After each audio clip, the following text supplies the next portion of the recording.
మిత్రమా, జీవితంలో ఏది కోల్పోయినా ఎక్కువగా బాధపడకు. ఎందుకంటే చెట్టు రాలిన ఆకులతో చిగురిస్తుంది, వికసిస్తుంది. అంతే, జీవితం కూడా అంతే.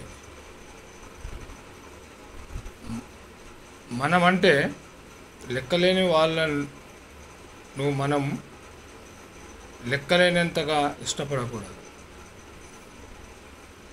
మన ఆలోచించిన మనమంటే లెక్కలేని వాళ్ళను మనము లెక్కలేనంతగా ఇష్టపడడం తప్పు.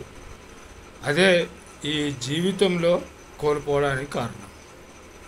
చెట్టు ఆకులు రాలినంత మాత్రాన ఎండిపోదు, అది ఇంకా వికసించడానికి దోహదపడుతుంది.